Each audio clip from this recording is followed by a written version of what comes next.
Hello दोस्तों, स्वागत है आपका अपने YouTube channel guide to dial में। मैं आपका दोस्त यूट्यूब एजुकेटर CSR आपका स्वागत करता हूं। तो आज का हमारा जो विषय है वो रहेगा आधुनिक भारत से संबंधित कुछ क्वेश्चन MCQ और modern history objective question series 2 है। आप मेरी वीडियो जिस तरीके से आप लाइक कर रहे हैं, शेयर कर रहे हैं और सब्सक्राइब करके जिन्होंने मुझ पर विश्वास जताया है, मैं आपके साथ इसी तरीके से जुड़ा रहूँगा। और हाँ, आप में जो लोग नए हैं वो प्लीज़ इस सब्सक्राइब बटन को दबा दें और ये आने वाले बेल के बटन को भी दबाएं, जिससे आपको आने वाले वीडियोस की नोटिफिकेशन मिलते रहें। तो चलिए शुरुआत करते हैं। आज का हमारा जो पहला क्वेश्चन है, ईस्ट इंडिया कंपनी ने किस वर्ष बॉम्बे को पुर्तगालियों से प्राप्त किया? दोस्तों इसका आंसर है बी 1668। तो दोस्तों याद रखना, भारत पर कब्जा केवल अंग्रेजों का नहीं था। इससे पहले पुर्तगालियों, फ्रांसीसियों, स्वीडिश, डचों ने भी भारत पर कब्जा किया और जो बॉम्बे था उस पर कब्जा पुर्तगालियों का था।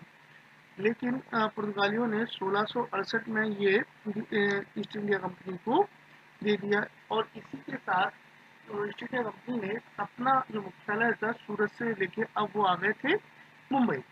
नेक्स्ट क्वेश्चन देखते हैं हम लोग। गुलाम गिरी नामक पुस्तक किसने लिखी है?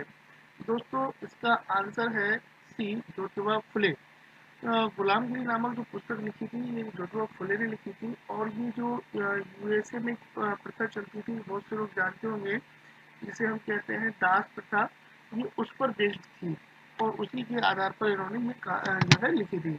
नेक्स्ट क्वेश्चन हमारा, रविन्द्रनाथ टैगोर को नाइट की उपाधि किस वर्ष प्रदान की गई? दोस्तों जो नाइटहुड की उपाधि है रविन्द्रनाथ टैगोर को प्रदान की गई थी 1915 में।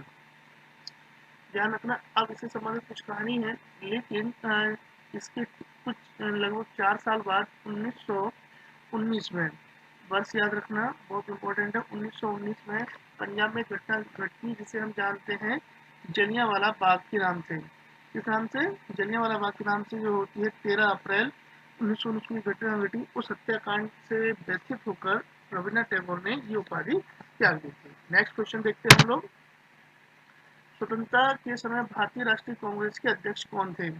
दोस्तों ये क्वेश्चन कई सारे बार डिस्प्यूटेड हो जाता है, लेकिन इसका जो नॉर्मली जो आंसर जो हम अकॉर्डिंग टू ऑप्शन जाते हैं तो उसका आंसर है JV कृपलानी। कई बार राजेंद्र प्रसाद भी इसका आंसर मान लिया जाता है। JV कृपलानी के बारे में आपको एक बार बता दें, इनका पूरा नाम जीवंत राम भगवान दास कृपलानी था और ये बहुत बड़े गांधीवादी व्यक्ति थे, स्वतंत्र सेनानी ही थे और उस समय भारतीय राष्ट्रीय कांग्रेस के अध्यक्ष रहे। चलिए नेक्स्ट क्वेश्चन देखते हैं। भारतीय पुरातत्व विभाग को स्थायी संस्था कब बनाया गया? दोस्तों इससे पहले आपको चीज बता दें कि भारतीय जो पुरातत्व विभाग है यानी कि आर्कियोलॉजिकल सर्वे ऑफ इंडिया, इसकी स्थापना 1861 में जो अलेक्जेंडर कनिंघम, इनको शॉर्ट में अलेक्जेंडर कनिंघम ने की थी। लेकिन इसको जो स्थायी कमीशन ये बनाया गया था वो बनाया गया था 1906 में। तो अकॉर्डिंग टू क्वेश्चन हमारा आंसर हो जाएगा सी। ये बात जरूर ध्यान रखना, आंसर होगा सी। इसकी स्थापना 1861 में की गई थी और इसी डिपार्टमेंट के अंडर में रहते हुए दयाराम साहनी ने हड़प्पा की खोज की थी। चलिए नेक्स्ट क्वेश्चन देखते हैं हमारा। सुभाष चंद्र बोस ने अंतरिम सरकार की स्थापना कब की? बहुत ही इम्पोर्टेंट, बहुत ही इंटरेस्टिंग क्वेश्चन है दोस्तों। इसका आंसर है सी। सबसे पहले आप जानते हैं इसका आंसर है सी, 1943 में उन्होंने की थी। ये जो इन्होंने अंतरिम संस्कार सरकार की जो स्थापना की, ये जो इन्होंने की थी सिंगापुर में, और वहां से इसका नाम इन्होंने जो नाम रखा था, इसका नाम रखा था हुकूमत ए हिंद, यानी कि गवर्नमेंट ऑफ इंडिया के नाम से इन्होंने इसको रखा गया था। हुकूमत ए हिंद के नाम से इन्होंने इसको रखा है। ध्यान रखना ये नाम जो है हुकूमत ए हिंद। तो अब इसका जो समर्थन किसने किया? उस समय की जो धुरी राष्ट्र थे, वो क्या थे? जो धुरी राष्ट्र थे उन्होंने किया। अब ये धुरी राष्ट्र कौन कौन से थे? आप मुझे कमेंट में लिख के जरूर बताएं कि आपको किस किस को पता था। जैसे कि आपको मैं नाम है, जापान, जर्मनी, इटली और उनके सहयोगियों को ध्रुवीय राष्ट्र कहा जाता था। और इसमें एक और खास बताता हूँ कि ये अंतरिम सरकार बनी, इसमें प्रधानमंत्री, रक्षा मंत्री और विदेश मंत्री तीनों पद ये सुभाष चंद्र बोस के पास ही थे। राष्ट्र बिहारी बोस इसके मुख्य सलाहकार हुआ करते थे। नेक्स्ट क्वेश्चन, निम्नलिखित में से किस आंदोलन की शुरुआत नमक कानून को तोड़ने से हुई थी? दोस्तों बहुत ही फेमस क्वेश्चन है, आंसर है बी, सबने अवज्ञा आंदोलन। सबने अवज्ञा आंदोलन जो बेसिकली जो इसकी शुरुआत होती है वो 6 अप्रैल से होती है। इस 6 अप्रैल तक पहुंचने के लिए महात्मा गांधी जी ने बहुत एक लंबी यात्रा की थी, जिसे हम दांडी यात्रा के नाम से जानते हैं। दांडी यात्रा शुरू हुई थी 12 मार्च 1930 को, और यहीं से उन्होंने नमक कानून तोड़ा और वो शुरुआत कर दी है। नेक्स्ट क्वेश्चन देखते हैं, किस समाजवादी नेता ने जेल से भागकर भारत छोड़ो आंदोलन में हिस्सा लिया था? दोस्तों इसका आंसर है ए, राम मनोहर लोहिया। राम मनोहर लोहिया ने जो कांग्रेस सोशलिस्ट पार्टी थी उसके संस्थापक सदस्यों में थे, और ये समाजवादी नेता हुआ करते थे और समाजवाद की तरफ इनका बहुत झुकाव था। नेक्स्ट क्वेश्चन देखते हैं, बक्सर की लड़ाई के बाद नवाब की गद्दी पर किसको बिठाया गया? दोस्तों बक्सर की लड़ाई जो 1764 में हुई, और इसके बाद में मीर जाफर को इस पे बिठाया गया। इससे पहले जो युद्ध हुआ था, जो प्लासी का युद्ध था, उसमें सिराजुद्दौला को उन्होंने हराया था। 1757 में हुआ था वो युद्ध, हुआ था 1757 में। ये युद्ध हुआ था 1764 में, जहाँ मीर जाफर को गद्दी पर बिठाया गया मीर कासिम को हटा के। पहले हटाया सिराजुद्दौला को, फिर हटाया मीर कासिम को, फिर मीर जाफर को बना दिया गया। अब हम चलते हैं नेक्स्ट क्वेश्चन की ओर, स्वदेश बंधव की स्थापना किसने की? देखो दोस्तों इसका आंसर है ए, अश्विनी कुमार दत्ता। अश्विनी कुमार दत्ता ने इस जो ये आंदोलन था बेसिकली एक, इस आंदोलन स्वदेश बंधव, इसमें अश्विनी कुमार दत्ता ने क्या किया था कि जो स्वदेशी उत्पादों के इस्तेमाल में अधिक वृद्धि करना और विदेशी उत्पादों का बहिष्कार करना इनका मूल उद्देश्य था। इनका यही कार्य था कि बेसिकली हमको स्वदेशी अपनाना है, जो कहीं ना कहीं हमेशा से रहा है। चलिए नेक्स्ट क्वेश्चन की ओर चलते हैं, 1857 की क्रांति के दौरान भारत का गवर्नर जनरल कौन था? दोस्तों 1857 की क्रांति में उस समय भारत के गवर्नर जनरल थे लॉर्ड कैनिंग। लॉर्ड कैनिंग उस समय भारत के गवर्नर जनरल थे। 1857 की क्रांति होती है तो ये पद ही खत्म कर दिया जाता है और नया पद बना दिया जाता है वायसराय। नया जो बनाया गया वो कौन पद के बनाया गया? वायसराय का पद बनाया गया। इस वायसराय के पद पर पहले जो वायसराय थे वो लॉर्ड कैनिंग ही थे, और जो कि 1862 तक इस पद पर बने रहे। नेक्स्ट क्वेश्चन की ओर चलते हैं, बहुत ही शानदार क्वेश्चन, आप इसको सभी लोग जानते हैं, बस यहाँ पर इसके शब्द मराठी में लिखे हुए हैं। स्वराज हा माझा जन्मसिद्ध अधिकार आहे आणि तो मी मिलानी विनाश। मराठी भाषा में घोषणा की थी बाल गंगाधर तिलक ने, और क्वेश्चन पूछा गया कि उन्होंने कहाँ की थी? तो उन्होंने ये जो घोषणा की थी उस समय वो कोर्ट में खड़े हुए थे और उन्होंने की थी कि स्वराज मेरा जन्मसिद्ध अधिकार है और इसे मैं लेके रहूंगा। इस बात को लेके उन पर राजद्रोह का मुकदमा लगा और उन्हें 7 वर्ष की सजा दी गई।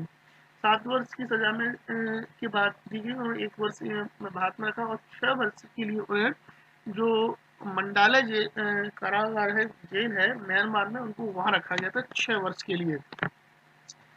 नेक्स्ट क्वेश्चन चलते हैं, भगत सिंह, राजगुरु, सुखदेव और जय गोपाल किस षड्यंत्र में शामिल थे? दोस्तों ये जो सारे के सारे जो व्यक्ति थे वो लाहौर षड्यंत्र में शामिल थे। और ये लाहौर षड्यंत्र क्या था? बेसिकली साइमन जब कमीशन आया था तो उसमें लाला लाजपत राय उसका विरोध कर रहे थे और उनकी सैंडरसन ने उनकी हत्या कर दी थी। अब जो वहाँ का अधिकारी थे सैंडरसन, उसको जो है हत्या की। उस समय वहाँ का ये जो एसपी उस समय कह सकते हैं हम, जो पुलिस प्रमुख था, उसको मारने का प्लान रचा था। लेकिन उन्होंने सैंडरसन की जो भगत सिंह, राजगुरु और उनकी गोली मारकर हत्या कर दी। इसे ही लाहौर षड्यंत्र के नाम से जाना जाता है। नेक्स्ट क्वेश्चन, आजाद हिंद की फौज की स्थापना किस देश में की गई थी? दोस्तों भी मैंने पिछले क्वेश्चन में आपको बताया था, इसका आंसर है बी, सिंगापुर। सिंगापुर में ये की गई है। नेक्स्ट क्वेश्चन है हमारा, गुरु मुख लिपि किस गुरु के द्वारा शुरू की गई? दोस्तों पहले आप ये जान लो कि जो गुरुमुखी लिपि है ये सिख धर्म की ग्रंथों में पाई जाती है, उनकी रचना की गई है। तो जो इसके संस्थापक थे गुरु नानक और सिख धर्म के, उसके बाद जो गुरु हुए उनका नाम था गुरु अंगद। तो इसी का क्वेश्चन का आंसर भी गुरु अंगद है। गुरु अंगद ने क्या किया, अपने गुरु की जो उपदेश थे, शिक्षाएं थी, उनको लिखने के लिए एक लिपि विकसित की और उसे हम गुरुमुखी लिपि के नाम से जानते हैं।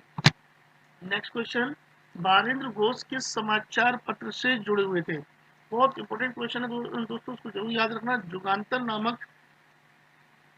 जुगांतर नामक एक बंगाली क्रांतिकारी अखबार था, इससे ये जुड़े हुए थे।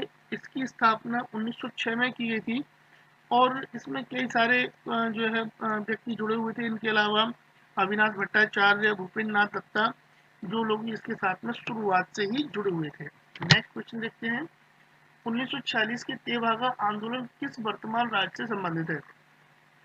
दोस्तों जो तेभागा यानी कि 3 भाग वाला जो कानून बनाया गया था, ये इसकी जो शुरुआत होती है, जो आज हम जो देखते हैं वो एरिया है पश्चिम बंगाल। इसका आंसर है बी, पश्चिम बंगाल। तेभागा आंदोलन की शुरुआती काश्तकारों ने 1946 में जोतदारों के विरुद्ध की थी, यानी जो बड़े बड़े जमींदार हुए थे उनके विरोध में इसको किया गया था। नेक्स्ट क्वेश्चन देखते हैं, इंडियन यूनियन मुस्लिम लीग का मुख्यालय भारत के किस राज्य में स्थित है?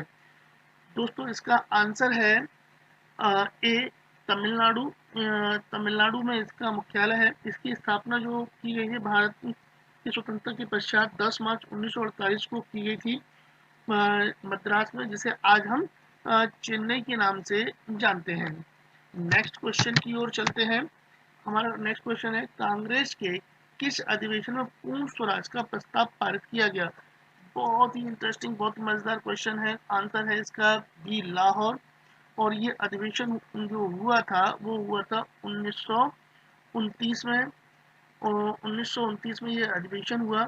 इस अधिवेशन के में ही ये जो जवाहरलाल नेहरू थे वो इसके अध्यक्ष थे और उन्होंने ही 1 महीने बाद पूर्ण स्वराज का जो प्रस्ताव पारित किया, उसको लागू करने के लिए 26 जनवरी 1930 को दिन रखा गया था, जिसे हम पहला स्वराज के रूप में या पहला स्वतंत्रता दिवस के रूप में मनाते हैं।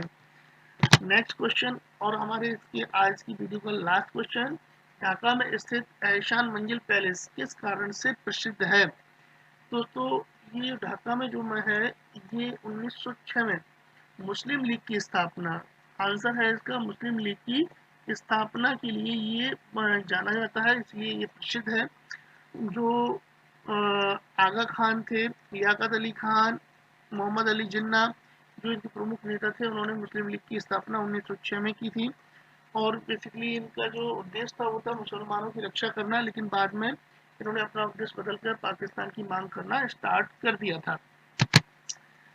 Thank you so much video देखने के लिए। आप इसी तरीके से मुझसे जुड़े रहें और वीडियो को लाइक करें, वीडियोस को आप लाइक करें, शेयर करें। अगर आप चैनल पर नया हैं तो सब्सक्राइब करें और जुड़े रहें मेरे साथ। बेल आइकन को दबाएं ताकि आपको आने वाले वीडियोस के नोटिफिकेशन टाइम पर मिलते रहें। Thank you so much.